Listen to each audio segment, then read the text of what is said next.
National VIP press club के द्वारा आयोजित सम्मान समारोह में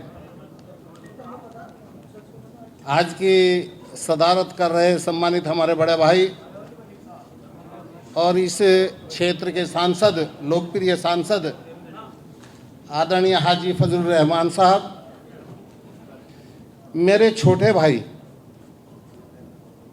और जिस तरीके से वो शक्ल से सुंदर हैं इसी तरह दिल के भी बहुत सुंदर हैं।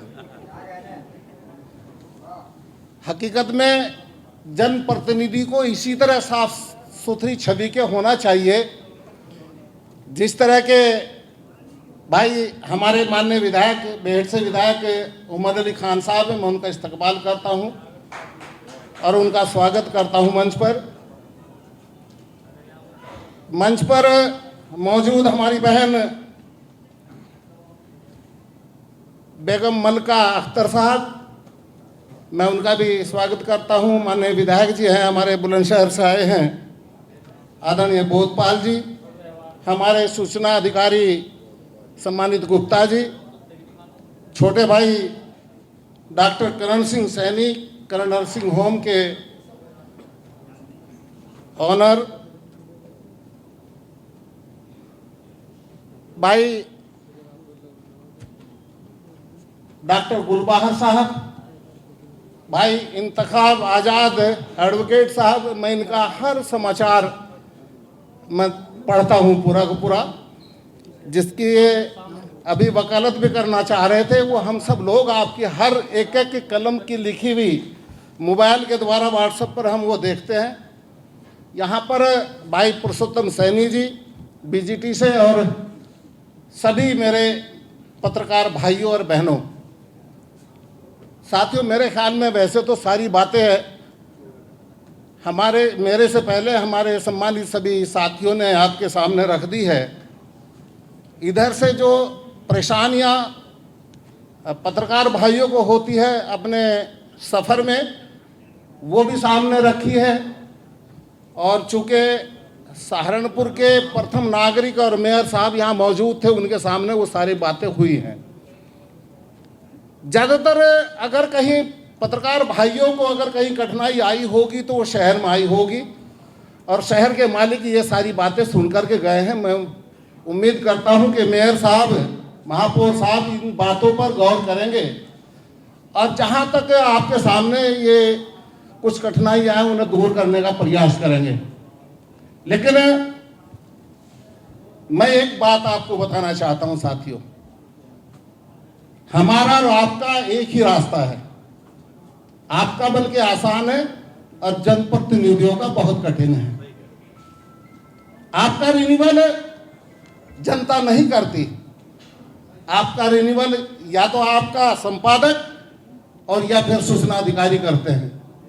और हमारा जो हाजी जी का, भाई उमर साहब का, या हमारे हम जितने भी जनप्रतिनिधि हैं, हमारा रिन्यूअल हर 5 वर्ष में हमारे रिपोर्ट कार्ड के अनुसार के बावजूद भी, हमारा रिपोर्ट कार्ड भी अच्छा हो, उसके बावजूद भी जनता अपना निर्णय देती है। और वो निर्णय किस तरफ बैठ जाए, वो कहाँ जाए कहाँ ना जाए, हम पैदल रहें या सवारी पर जनता की सेवा करने के लिए रहें, या आप अंदाजा आप अपने सामने आपको जानकारी है। रही बात रात दिन भाग दौड़ की बात, जहां आप लोग बड़ी मुश्किलों के साथ अगर जनता के आवाज को सरकार तक, अधिकारियों तक, जनप्रतिनिधियों तक आप पहुंचाने का काम करते हैं, तो हम भी उससे ज़्यादा मुश्किलों में पहुंच करके उस अपनी आवाम की सेवा खिदमत करने का बहुत भरसक प्रयास करते हैं। लेकिन फिर भी हमें कहीं ना कहीं कोई ना कोई हम लोगों में कमी निकाल देता है। तो मेरा कहने का मकसद ये है कि हमारा भी सफ़र कमज़ोर नहीं है।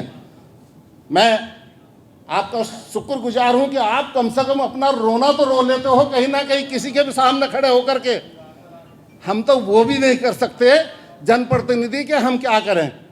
मैं आज जिस तरीके से आप लोगों ने हम लोगों को बुला करके एक अपनी बात रखने का एक शांतिपूर्वक तरीके से ये जो काम किया है इसके लिए मैं नेशनल वीआईपी प्रेस क्लब को पूरे तरीके से, इसके सभी संगठन के भाइयों को बहुत बहुत शुक्रगुजार हूँ, इनका मैं धन्यवाद करता हूँ और इनका शुक्रिया अदा करना चाहता हूँ।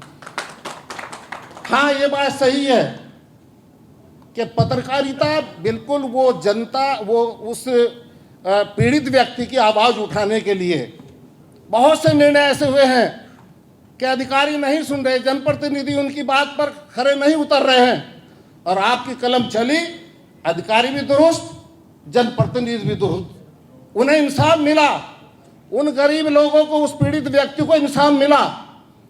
इसके लिए मैं हकीकत में आपकी तारीफ करता हूं।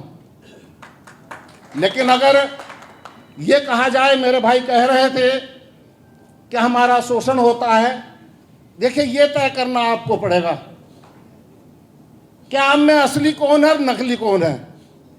ये हम तय नहीं कर सकते कि असली कौन है और नकली कौन है। आप यकीन मानिए कि सहारनपुर में नकली भी बहुत हैं। असली कभी परेशान नहीं करता, न अधिकारी को परेशान करता, न जनप्रतिनिधि को परेशान करता है, लेकिन नकली बहुत परेशान करता है।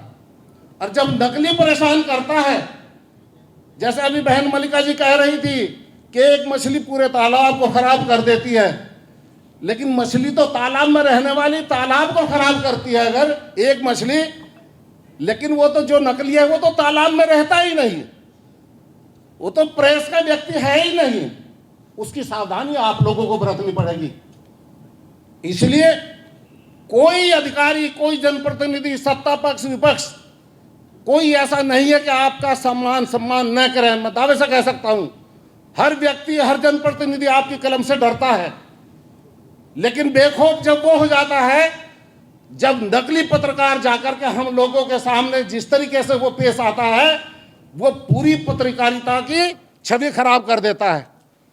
इसलिए मेरे भाइयों, मैंने कहा कि वो मापदंड हमारे पास नहीं है जिससे हम ये तय करें कि ये असली है, ये नकली है। जिन्हें हम मुद्दत से देख रहे हैं उन्हें हम जानते हैं, हाँ हकीकत में ये सही है, लेकिन जो नए लड़के आते हैं और वो उनका पता ही नहीं होता किस तरह के होते हैं, उनके बारे में कुछ कहा नहीं जा सकता। मैं ज़्यादा बात न रखते हुए केवल आपसे यही गुजारिश करना चाहूँगा कि सच्चाई में आपकी कलम अगर सच्चा लिखेगी तो कोई आपकी कलम को हिला नहीं सकता, आपकी कलम को कोई कमज़ोर नहीं कर सकता। आपको किसी के सामने गिड़गिड़ाने की ज़रूरत नहीं है। गिड़गिड़ाने की ज़रूरत जब पड़ेगी जब आप सच्चाई नहीं लिखोगे और आपकी नज़र उस कलम लिखने के लिए कुछ वसूल करने के लिए होगा।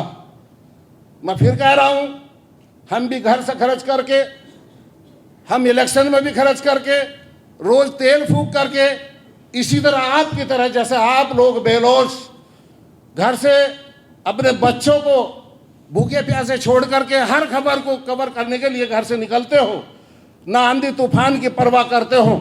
और मैं तो बधाई देना चाहूँगा आप लोगों को कि आप लोगों ने जिस तरीके से कोरोना काल में अपनी जान की परवाह किए बगैर और अपने बच्चों की जान की परवाह किए बगैर जिस तरीके से पूरे तरीके से मीडिया वालों ने कोरोना काल में सच्चाई दिखाई और जनता को एहतियात बरतने का और हकीकत दिखाने का काम किया, ये एक बहुत बहादुरी का काम था। बहुत से हमारे पत्रकार भाइयों की उसमें जाने भी गई हैं। मैं उन्हें सलाम करता हूं जिन्होंने अपने प्राण भी न्यौछावर किए हैं कोरोना काल में। हमारे पत्रकार भाइयों ने इस मुहिम को मजबूत देने के लिए, मैं बहुत बोल गया, इतना नहीं बोलना चाहिए था, लेकिन मैं आज मेरे ख्याल में अज्ञातवास में से सालों में निकला हूँ। मेरी तबीयत खराब थी, स्लिप डिस्क से मैं पीड़ित था और मैं लगभग 1 वर्ष के 11 जुलाई को मैं बेड रेस्ट पे हो गया था और अभी महीने भर से मैं उठा हूँ। मैं ज़्यादा यूँ भी नहीं बोलना चाहता, मेरे बोले की वीडियो भी बहुत घूमती है, लेकिन वीडियो जितनी चाहे जहाँ तक घूमे, पत्रकारिता की तरह, पत्रकार भाइयों की तरह मैं जो सच है, जो मेरे मन में आता है वो बोलता हूँ। वो किसी को अच्छा लगे या नहीं लगे, लेकिन देश हित में बोलने का काम करूँगा। ये मेरी हमेशा की एक नियत रही है। हम लोग चाहे हाजी जी हों हाजी जी ने भी राजनीति में आने के बाद में कुछ खोया ही होगा, कुछ पाया नहीं है। इन्होंने अपने बिजनेस में कुछ नुकसान ही किया होगा राजनीति में आने के बाद में, ऐसा नहीं कि अपना बिजनेस बढ़ाया है। उमर भाई तो खानदानी नवाब हैं, लेकिन राजनीति में आने के बाद में उमर भाई ने भी बहुत कुछ खर्च किया है, बहुत कुछ क्या नाम खोया है। इसी तरह हम लोगों ने भी, इसलिए चाहे भाई लोग हों, सांसद जी हों, माननीय विधायक जी हों, मैं हूं या और हमारे जनप्रतिनिधि हों, वो अपने ज़िले में एक मोहब्बत भाईचारा बना करके रखने का प्रयास करेंगे, करते रहे हैं और आगे भी हमारा यही रहेगा। कोई दल हो, कोई किसी भी दल से हम जनप्रतिनिधि हों, लेकिन एक भाईचारा जो यहाँ एक सहारनपुर में था, है और रहना चाहिए, इसके लिए मैं आपसे भी गुजारिश करूँगा कि उसमें आप हमारी मदद करें और सहारनपुर को एक अच्छा सुंदर भाईचारे वाला सहारनपुर बना करके रखें। भाई प्रेस क्लब वालों का बहुत बहुत शुक्रिया, बहुत बहुत धन्यवाद।